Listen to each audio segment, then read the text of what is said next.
আলাইকুম বন্ধুরা। রায়হান রাফি কিন্তু বর্তমানে বাংলাদেশের সবথেকে জনপ্রিয় একজন ডিরেক্টর। সেই রায়হান রাফির ডিরেকশনেই কিন্তু নতুন একটা মুভি বেরিয়েছে এই ঈদে, সেটা হলো প্রেসার কুকার। নামটা কিন্তু একদম অদ্ভুত, তবে মুভিটা কেমন হয় সেটা তো এবার ঈদেই বোঝা যাবে। বাট এই মুভির কিন্তু একটা টিজার বের হয়ে গেছে, যেটার নাম দেওয়া হয়েছে ফার্স্ট হুইসেল, মানে ফার্স্ট লুক টিজার এটা। বাট নামটা একটু চিন্তা করেন, টিজারের নাম দেওয়া হয়েছে ফার্স্ট হুইসেল, মানে রায়হান রাফি যে সবসময় একটু ব্যতিক্রম ধর্মী চিন্তা ভাবনা করে, সেটাই কিন্তু এখান থেকে বোঝা যাইতেছে যে নামের ক্ষেত্রে কতটা ইউনিকনেস। বাট এই টিজারটা কেমন হলো, চলেন আজকে আমরা সেটাই দেখে আসি, পরে আমরা এই টিজারটার বিষয়বস্তু নিয়ে আলোচনা করব। Let's start. Welcome to pink villa sir. Short sir আপনি আমাদের কোন সার্ভিসটা নেবেন?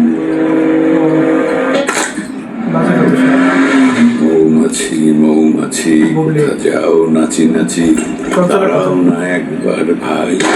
ও বাবু আছে।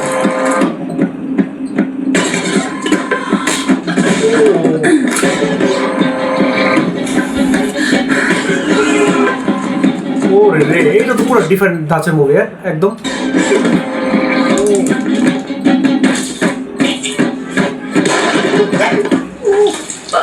ওই ফুল ফোটে বনে যাই মধু আহরণে, দাঁড়াবার সময় তো নাই। হ্যাঁ, ভয়েস ওভার তো বোঝাইতেছে যে চঞ্চলের, তাই না? প্রেশার কি ঠিক আছে?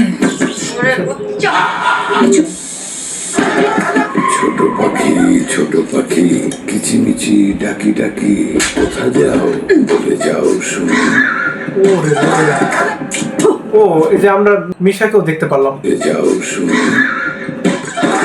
হ্যাঁ হ্যাঁ, এই যে মিশা।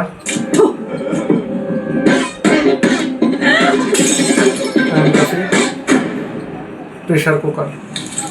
প্রেশার বাড়াচ্ছি স্যার।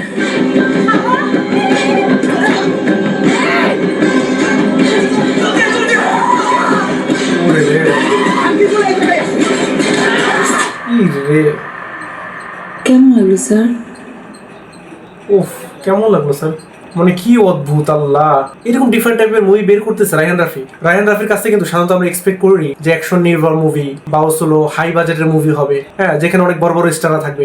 এনে কিন্তু বড় কোনো স্টারদের আমরা দেখতে পারলাম না। মানে কিছু মেয়েদের গল্প মনে হইতেছে দেখা, কিন্তু ওই মেয়েদের সাথে কিছু একটা ঘটছে, ওই মেয়েদের জার্নি দেখানো হবে, এদের সাথেই বড় কিছু একটা ঘটছে, যেটার জন্য তারা হয়তো প্রেসারে পড়বে বা এমন কিছু একটা হয়তো। হ্যাঁ, আর এখানে যে আমরা ফজলুর রহমান বাবুকে দেখতে পারলাম, বোঝা যাইতেছে যে সে এখানে ভিলেনের ক্যারেক্টার প্লে করতেছে। এই টিজারটা দেখে অন্তত সেটা মনে হইলো। আর এই টিজারের এক জায়গায় কিন্তু আমরা মিশা সওদাগরকেও দেখতে পারলাম, যেটা তো বাংলাদেশের মুভিতে কমন, যে প্রত্যেক মুভির ভিলেন হিসেবে কিন্তু আমরা মিশা সওদাগরকে দেখি। বাট এইখানে রায়হান রাফি একটু ডিফারেন্ট করছে, যে ফজলুর রহমান বাবুকে আমরা সবসময় দেখি বাবার ক্যারেক্টারে, এখানে হয়তো ভিলেনের ক্যারেক্টার দেওয়া হয়েছে ওকে। এই ডিফারেন্ট অ্যাপ্রোচটা নেওয়ার জন্য আমার কাছে ভালো লাগলো বিষয়টা। তবে এই যে নারী কেন্দ্রিক মুভি বানাইতেছে রায়হান রাফি, এইটার জন্য কিন্তু অবশ্যই সাধুবাদ জানাইতে হয় রায়হান রাফিকে, কারণ বেশিরভাগ ক্ষেত্রে আমরা বাংলাদেশে কিন্তু এরকম মুভি দেখি না যেখানে নারী কেন্দ্রিক মুভি হয়। এটা কিন্তু আমরা ইন্ডিয়াতে অনেক বেশি দেখি, বা আমেরিকান মুভিতে কিন্তু অনেক বেশি দেখি, যে নারী কেন্দ্রিক মুভিগুলো সেগুলো কিন্তু অনেক বেশি সুপারহিট হয়। বাট বাংলাদেশে কিন্তু এর আগে মানে আমার তেমন চোখে পড়ে নাই যে নারী কেন্দ্রিক মুভিগুলা হয়তো হইছে, বাট সেই লেভেলে কিন্তু সুপারহিট হয় নাই, বা সিনেমা হলে অত বেশি একটা চলে নাই। এখন এই মুভিটা যদি সুপারহিট হয়, এবার সিনেমা হলে যদি মানুষরা আসলেই এই মুভিটা যায় দেখে, তাহলে কিন্তু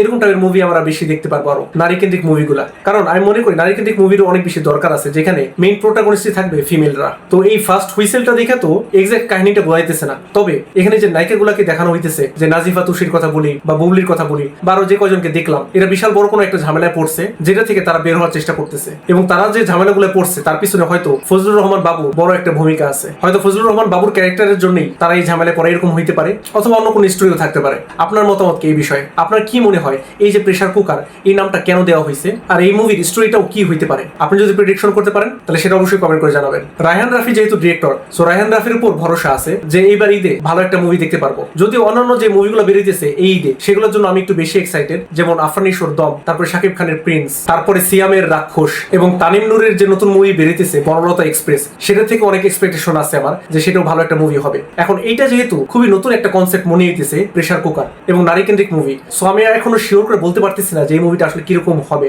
আসলে কি এই মুভিটা তেমন জনপ্রিয়তা পাবে সেটা তো সময় বলে দেবে। তবে আপনার কাছে এই টিজারটা কেমন লাগলো সেটা কিন্তু অবশ্যই কমেন্ট করে জানাতে ভুলবেন না। আর আফরানিশোর নতুন মুভি দম, সেই মুভিটার কিন্তু ফার্স্ট লুক বের হয়ে গেছে, আর সেই ফার্স্ট লুকের উপর কিন্তু আমার রিয়াকশনও দেওয়া হয়েছে। আপনারা যদি সেই ভিডিওটা না দেখে থাকেন তাহলে এখানে ক্লিক করে দেখে আসতে পারেন। আজ আসি, আল্লাহ হাফিজ।